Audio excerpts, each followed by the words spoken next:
Well, I'm Alan Dale from GaleForceWins, and I want to tell you, I'm having a wonderful day in historic downtown St. John's, Newfoundland and Labrador. And I'm with the great people at Keene College. These folks are making a difference. These folks are transforming lives through education. They've brought their whole team together from across the entire province, all under one roof here at the Convention Centre, all looking at ways to make their offering better, sharing ideas with the senior leadership, listening to their team, ensuring that all those good ideas are heard and implemented and continuously improving. Just had a big keynote address, and on that note, why don't you introduce yourself, tell us what you do. Oh, hey, so I'm Dr. Mike Wahl, but Mike Wahl's a little easier to say.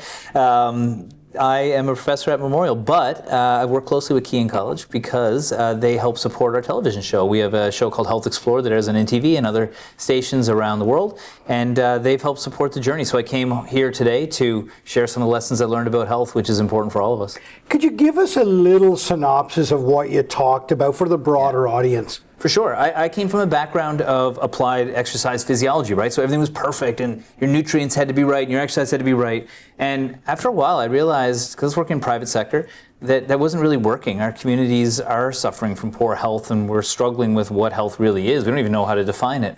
So I decided to travel around the world. And what I came back with was a different philosophy on health altogether. It's almost as if I had to unlearn most of the things I had learned in the scientific world.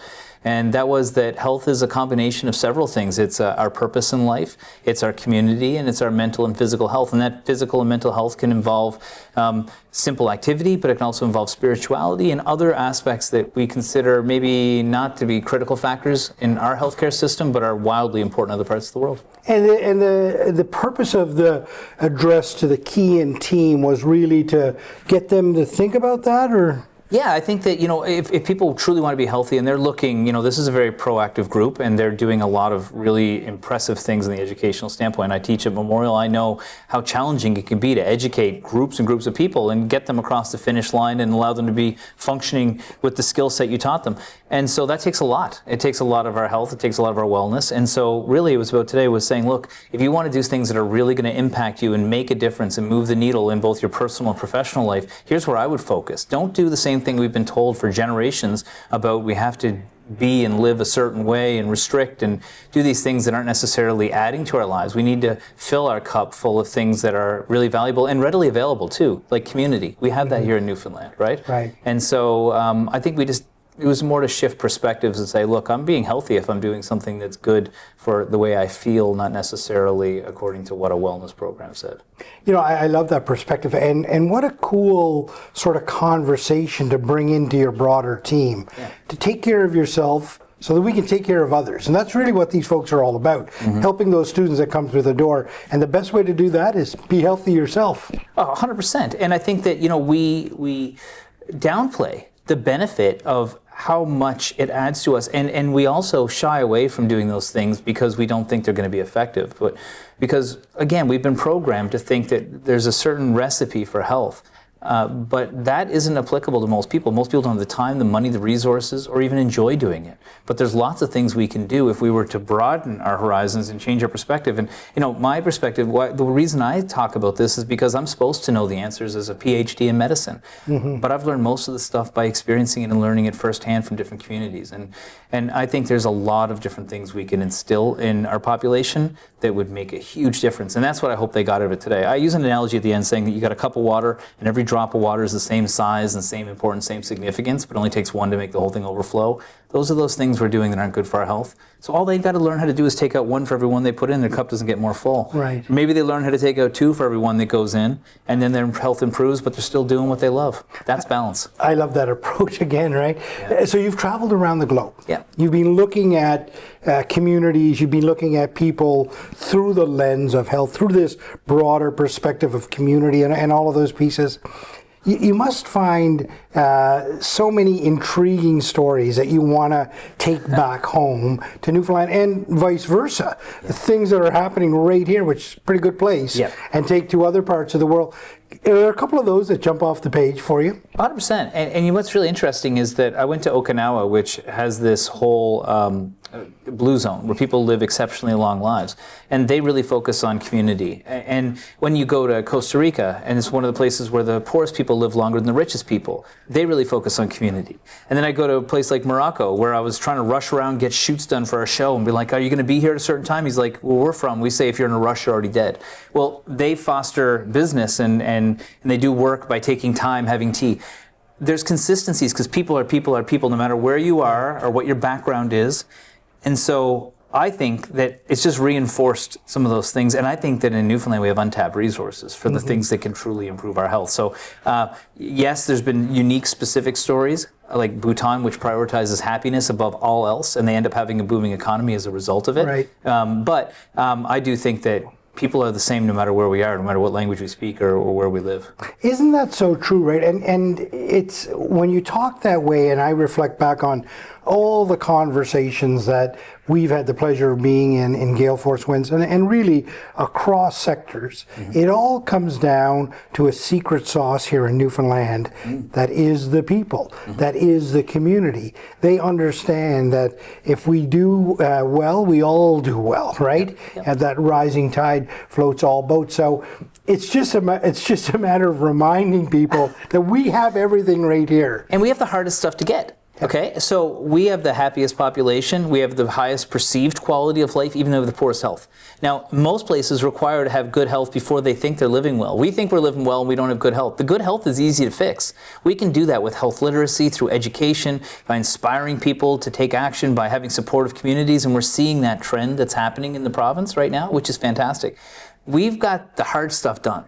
Right? And we just got to get the easy stuff taken care of. And that's just going to take a bit of work and a bit of education. But for me, it's a really encouraging time to be involved in health, because what I've seen is that we have this untapped resource. Once we leverage that, we're going to see a big change. And I think that as a community, we're starting to see it more and more, how lucky we are to live where we do. What does Kean College mean to you? Yeah, Kean College is a really interesting organization. Number one, they do what I do. Like, I chose to be a professor later on. I had a business for a long time. I had a chance to go and to teach, and I found it wildly inspiring. And I see what they do. And what they do is they're able to teach individuals that are really looking to make a change, right? These are people that are given an opportunity to get a skill. They're getting huge, high rates of employment as soon as they get out of school. But they're also really involved in the community, and they care about their people. I was sitting in their room today listening to their talks, and they were talking about so-and-so's been promoted in this, and I was rooting for the person I never even met them, because there was an energy in the room where they're moving forward. They're growing, they're making a huge difference, and then they're also giving back to the community. They're involved in so many different charities, and they realize that it's the community that makes them who they are, and that I give back to the community just like you guys do. And there's something special about being aligned with companies that do that. You know, it's always wonderful to be around people that are transforming lives, you know, that are making people's lives better. For me, it's like recharging a battery every time I get into a conversation. I find a lot of people in the education sector are doing that. And I always remind them that it only takes one or two small conversations with somebody that you can change the trajectory of their life in a way that you will never know, and you may never know. But we have come to find out, and we've talked to people, that this teacher made such an impact on me. Talk to me about the importance of keeping that in mind. I start my physiology lecture at the beginning of the semester by highlighting great Canadian scientists. And I do it to try and make them realize that somebody sitting in that class could be the next one we're presenting about in 30 years, right? And I think that one of the things I've really, because I as a teacher, I'm also involved with like design of teaching methodology and things like that. When I see what they're doing here, they're trying to make sure that the teachers are equipped with all the tools they need so they can go in there and be inspiring. And I love that, where they're taking as much as they can and saying, look, we're going to support you so you can be the best teacher you can. Because the difference between that teacher being on that day and being able to motivate them could be the difference in creating the next teacher themselves, the next person that makes a big impact in our community, or save somebody in our family's lives if it's a healthcare position. Yeah. So I think it's really important. I love the philosophy of the team here, and I also love the energy that they're bringing to it. it. I mean, this organization is growing massively, and I think most people in our community know that, but if they don't, they should pay attention to it. People in Newfoundland and Labrador love hearing your voice, love your perspective, love your global travels. You bring people places that we've not been before. What's on the horizon for you? What's next? What can we hope to see? Yeah, it's interesting. I'm really excited. We have another season just got greenlit for our 4th season of the show. I just got back from Guatemala. I was down with Team Broken Earth. Incredible, inspiring. I teach medicine, but I don't practice it, and I got to see these physicians doing incredible work and going on their vacation time to recharge and to help people that really needed it with conditions that were so far progressed compared to what we have here. That was inspiring. That's one of our things. I'm going to England this year. I might be visiting with the soccer club that Kian's involved with while I'm there, but I'm retracing my roots, knowing who you are as a person and understanding where you come from helps your mental health. So we're going to look into that story. I'm going to Cambodia to work with EF Tours to do experiential learning with students there. I'm going to be going to Korea, maybe looking at some K-pop with our music composer, Jacob Critch. I mean, incredible stuff. We have a lot going on, but more global travels, looking at travel that not only makes you better, but makes the world better too. And that should be a good theme this year. Wow, I tell you, that sounds all very exciting. Wish you much success there. And thanks to our friends at Kian for sort of helping you amplify your stories. And I think so important. They're real thought leaders in so many spaces. But to have the courage to kind of go and say, hey, what he's doing, more people need to hear. Yeah, and they support us. And the goal, our whole mission of our show is like with you guys, we're trying to get information in the hands of people that's readily available, right? So with ours, we don't think people should have to pay for advice on wellness. And if it wasn't for sponsors like Kean College, we wouldn't be able to do our show, right? It doesn't happen on its own.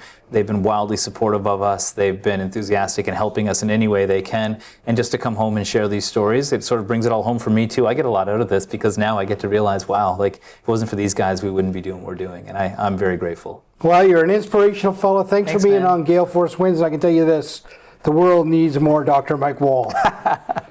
Good to see you.